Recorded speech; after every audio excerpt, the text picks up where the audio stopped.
April 21st, 1895. This remarkable narrative of the eruption of Krakatoa is, by the kindness of the publishers of the Cosmopolitan magazine, reprinted from the April number of that excellent journal, which gives the following brief biographical sketch of the author. Jean Theodore van Gestel was born in Holland in 1842 and was educated in Paris. He was graduated from the École Centrale in 1864 as a civil engineer.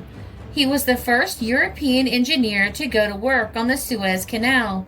When the plan was formed to make a seaport of the city of Rome in 1866 to 1867, Mr. van Gestel was the chosen engineer to survey the Tiber down to the cities of Fiumicino and Ostia. The syndicate of Roman noblemen who projected this work gave it up as too expensive. Mr. van Gestel then went to Russia to build a railroad, from where he returned to Paris in 1869 and was shut in during the siege. He was one of the first to leave after the siege, sailing for Java to survey and construct a railroad for the Dutch government. In the next 13 years, he visited China, Japan, Australia, and the Transvaal.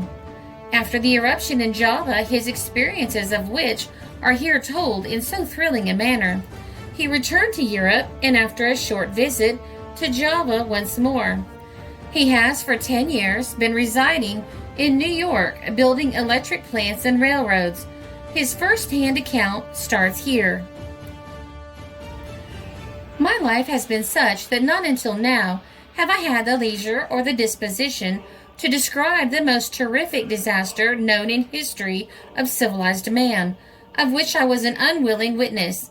I left Paris, where I studied my profession of civil engineer after the Franco-Prussian War, and going to Java for the Dutch government, I surveyed Borneo, except Sarawak, Lombok, where there has so lately been fighting, and New Guinea, that land of almost virgin mystery.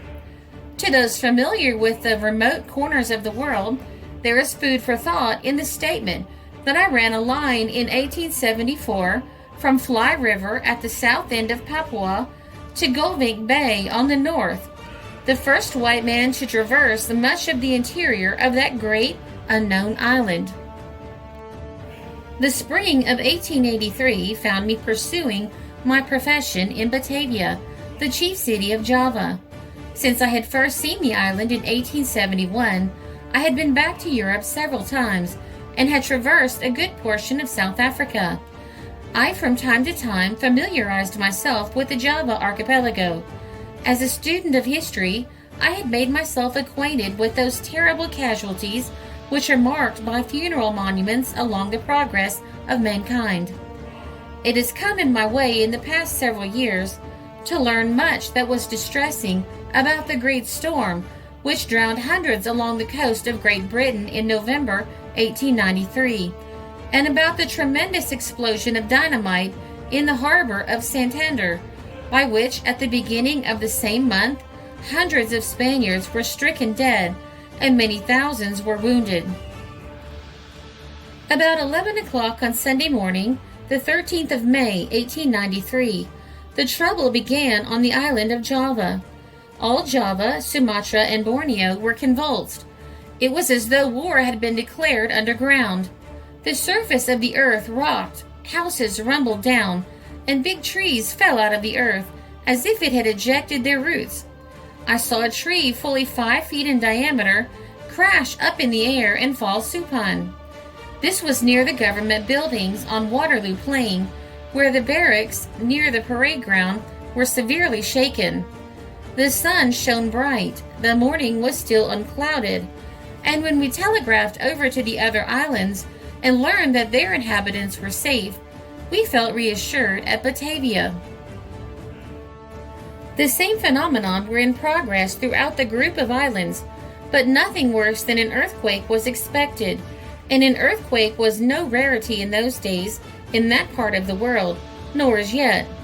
But this particular earthquake showed no signs of cessation. Day and night the subterranean convulsions continued. The earth quivered constantly. From its depths there seemed to rise strange cries and hollow explosions, with that all-pervasive awe which now began to shake my nerves.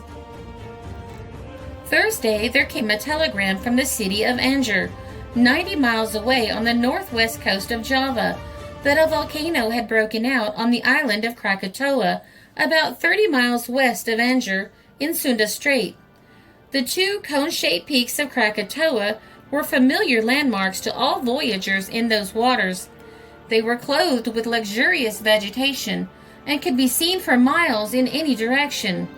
I was requested by the Dutch government, through the Vice Admiral, then at Batavia, to be off to the scene of action. At 4 o'clock that afternoon, I started with the party on a special steamer from Batavia to take scientific observations. About midnight, we cleared St. Nicholas Point, which is the extreme northerly extension of the island of Java, next to the straits. As we rounded it, we saw, ascending from Krakatoa about 50 miles away to the southwest, an immense column of fire and what appeared to be smoke.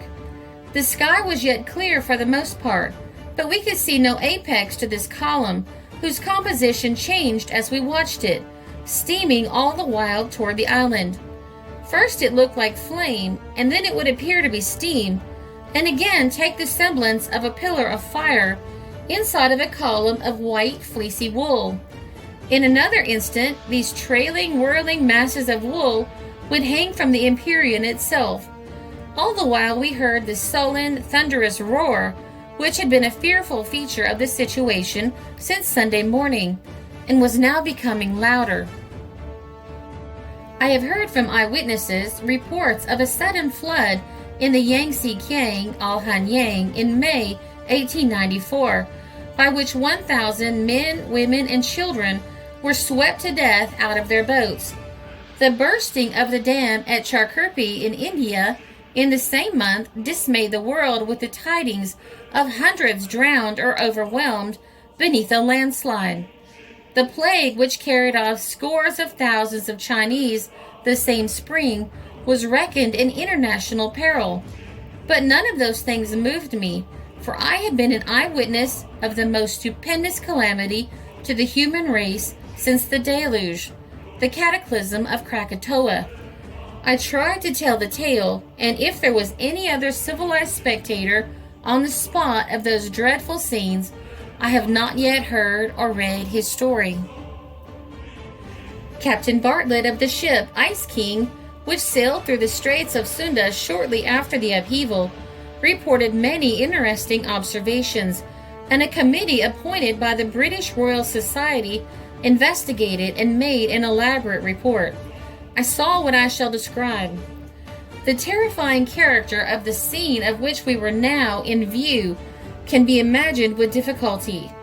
The ocean was as smooth as a mirror, and our steamer moved along with ease at slow speed, but ever growing in intensity was the illumination spread from this lurid column, rolling from the northerly peak straight up to the sky beyond the limits of human vision, flecked now and then with dark masses, constantly wrapped in and now entwining the furious commingling torrent of volcanic dust and smoke, which I have described as looking like wreaths of wool. The diameter of that column I should put down at 1.5 miles. We had remained on deck all night, as usual in that country, and without a word watched, fascinated. The din was gradually increasing until we could with difficulty hear each other's voices.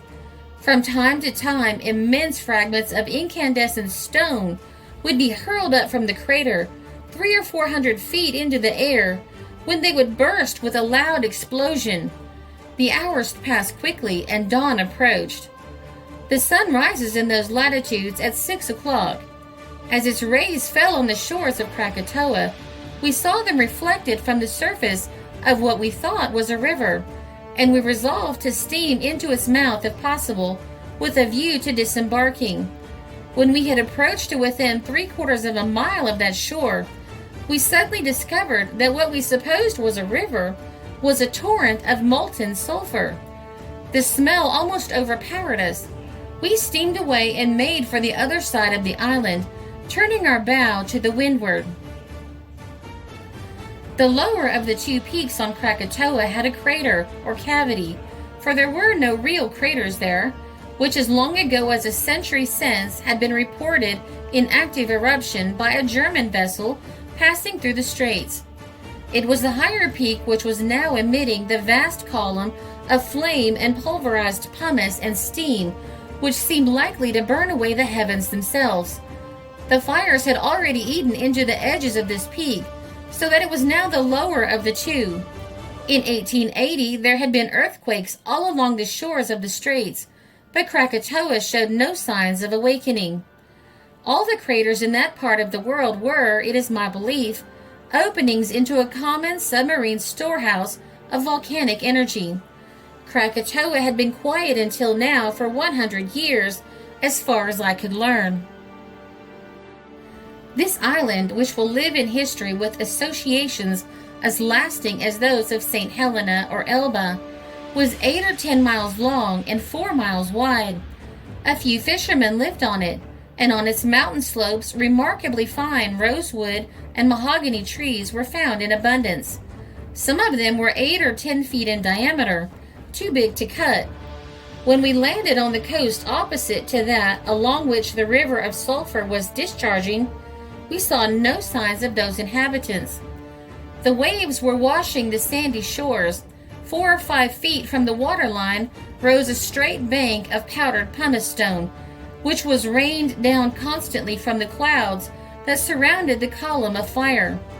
Everything human, everything natural, everything suggestive of life or growth had been annihilated from what had been a beautiful landscape.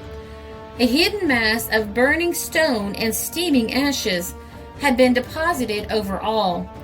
Trees 3 feet thick and which must have been 50 feet high were already nearly buried, their branches 12 inches thick sticking out here and there. Several of us landed, and I began walking inland. We sunk knee-deep in the loose pumice. It was of the consistency of snow and hot. Our feet began to blister. I climbed painfully up, walking inland in the direction of the crater, which I desired to measure with my sextant. At the third observation I made, I saw something trickling across the mirror of the sextant, and discovered that the quicksilver had melted and run away. I was more than a half mile now from the edge of the crater. My skin was roasting and cracking. The roar of the flames was so loud as to drown any other imaginable noise, save the detonations now and then of the bursting stones, which would fly into fragments far up over our heads, it seemed, and sift their burning dust upon us. From the first 300 feet from the edge of the crater, the ascending column was one uniform, white-hot mass of clear flame of dazzling brightness, of such scorching energy as to blast us into a cinder did we dare nearer approach. This column of flame was, as I have said, about 1.5 miles in diameter. I turned to retrace my footsteps and seek safety on the water. As I started to put my feet mechanically back into the prints they had made going up, I shuddered. The bottom of each footprint was red, aglow with fire from beneath. Here and there on the surface I saw the tracks of a pig's feet, the creature evidently panic-stricken in its race for life. Every human being, every animal, every bird on the island of Krakatoa must have perished by that time, and if we had not increased our speed, the same fate might have been ours. At last we got aboard again, and from the steamer's deck I photographed that awful scene, the fire pump playing all around me the while, wetting down the rigging, keeping the double awnings moist, and saturating the side of the ship. It was the only way to keep her from taking fire. That had been necessary since daylight.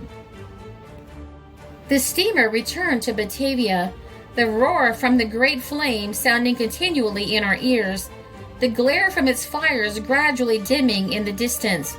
That roar and that glare lasted steadily day and night, until the 12th day of August. By that time, everybody had gotten used to it, and nobody spoke of it anymore. We supposed Krakatoa would burn itself out after a while and rest again, perhaps for another 100 years. In the meantime, I had taken up my residence in the city of Anger, on the Strait of Snedda, west of Batavia. It had, with its surroundings from Merrick Point to Bajanagor, about 60,000 inhabitants. I lived in a villa a mile back of the city, up the mountain slope. The city lay along the margin of the sea, the houses of brick and bamboo being nearly all 1 story high. Along the coast at each side of the city clustered groups of fishermen's huts, and their fishing boats by the score lay at anchor a short distance from shore. Over the low roofs of the city I could see far out over the strait to where the Krakatoa monster, 30 miles away, was belching out his awful and never-ending eruption. It was Sunday morning. I was sitting on the veranda of my house smoking a cigar and taking my morning cup of tea. The scene was a perfect one. Across the roofs of the native houses, I could see the fishing smacks lying in the bay at anchor, the fishermen themselves being on shore at rest, as they did not work that day. The birds were singing in the grove at my back, and a moment before I had heard one of the servants moving around in the cottage. As my gaze rested on the masts of the little boats, of which there were several score in sight, I became suddenly aware of the fact that they were all moving in one direction. In an instant, to my intense surprise, they all disappeared. I ran out of the house, back up higher, to where I could command a better view, and looked far out into the sea. Instantly, a great glare of fire, right in the midst of the water, caught my eyes, and all the way across the bay and the strait, and in a straight line of flame to the very island of Krakatoa itself, the bottom of the sea seemed to have cracked open, so that the subterranean fires were belching forth. On either side of this wall of flames, down into the subaqueous chasm, the waters of the strait were pouring with a tremendous hissing sound, which seemed at every moment as if the flames would be extinguished, but they were not. There were twin cataracts, and between the 2 cataracts rose a great crackling wall of fire, hemmed in by clouds of steam of the same cottony appearance of which I have spoken of before. It was in this place that the fishing boats were disappearing, even as I looked, whirling down the hissing precipice, the roar of which was already calling out excited crowds in the city of Anger at my feet. The sight was such an extraordinary one that it took away the power of reason, and without attempting in any way to explain to myself what it was, I hurried and beckoned to someone, any human being, to a servant, we will say, to come and see it. Then, in a moment, while my eyes were turned, came an immense, deafening explosion, which was greater than we had heard as yet proceeding from Krakatoa. It stunned me, and it was a minute or two before I realized that when once more I turned my eyes towards the bay, I could see nothing. Darkness had instantly shrouded the world. Through this darkness, which was punctuated by distinct cries and groans, the falling of heavy bodies, and the creaking disruption of masses of brick and timber, most of all the roaring and crashing of breakers on the ocean, were audible. The city of Anger, with all its 60,000 people in and about it, had been blotted out, and if any living being save myself remained, I did not find it out then. One of those deafening explosions followed another, as some new submerged area was suddenly heaved up by the volcanic fire below, and the sea admitted to the hollow depths where that fire had raged for centuries. The awful surge of the maddened ocean as it rushed landward terrified me. I feared I would be engulfed. Mechanically, I ran back up the mountainside. My subsequent observations convinced me that at the first explosion, the ocean had burst a new crater under Krakatoa. At the second explosion, The big island, Deluge, had been split in two, so that a great strait separated what were the two halves.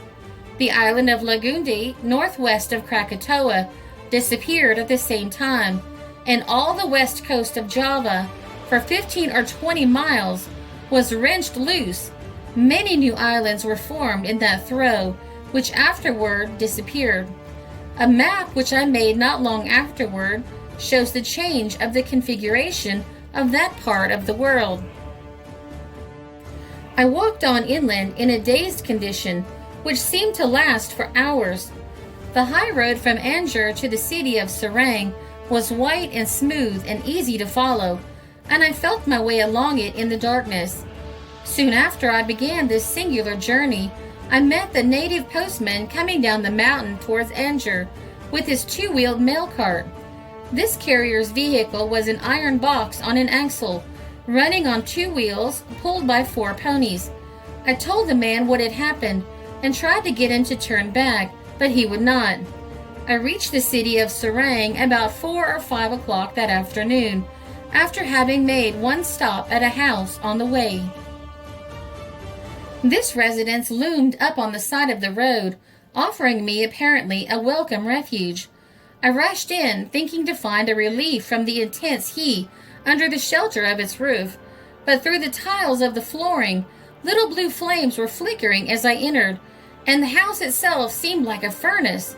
The subterranean fires were at work even there, on the side of the mountain. Under the mass of flooring or masonry, I could not distinguish which, I saw the body of a woman in native garments. I rushed out, horrified, from this burning tomb. It was the residence, I learned afterward, of Controller Frankel, an officer of the government ranking immediately after the governor himself. I staggered blindly on my way. When I reached Serang, I was taken into the garrison and nursed for 2 days. I was supposed to be a lunatic.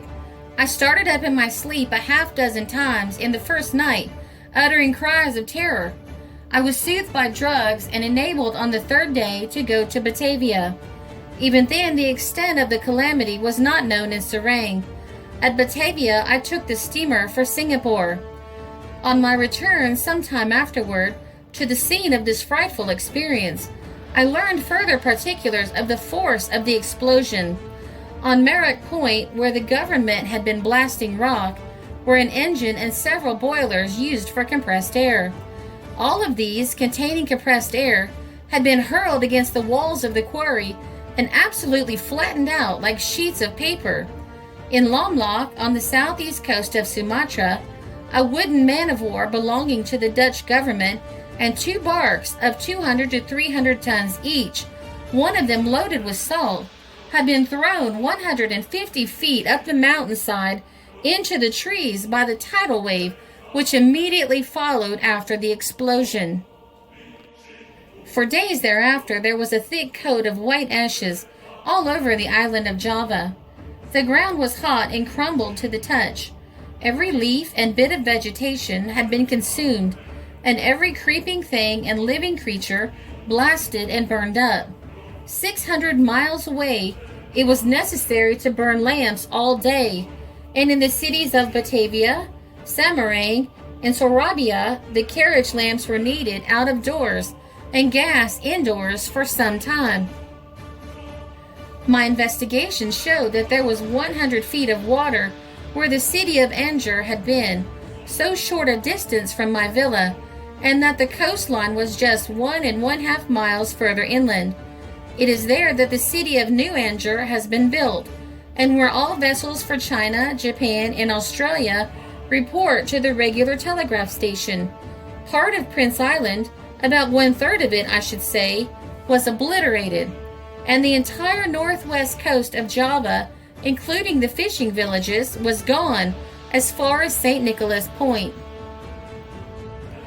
It seemed to me to be a very moderate estimate that 100,000 lives were lost in Java, and 100,000 more in Lombok Bay on the coast of Sumatra, just opposite. Several entire towns were washed away there. In Lombok Bay, the pumice stone floated so thick upon the water that it reached a height of 30 feet, and steamers could not penetrate it, so that it was some time before the news of destruction along the Sumatran shores was received in Batavia. The Brooklyn, an American man-of-war, came steaming into Anger 2 days after. The report that from her decks thousands of broken bamboo houses, carbonized bodies, and floating masses of pumice stone had been observed. At that time, the northeast coast of Java was buried under 6 or 7 feet of ashes.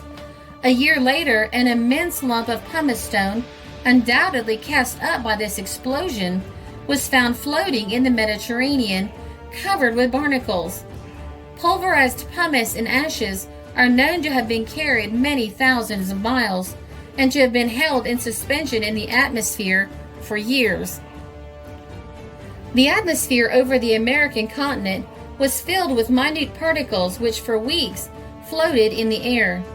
It would be folly to say that human intelligence will ever arrive at the accurate solution of the causes of this dread event, or even form a fair idea of its tremendous circumstances.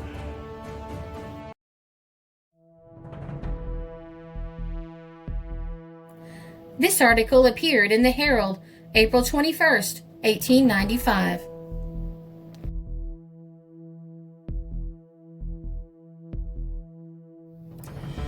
This is a Country Road production because history is fascinating.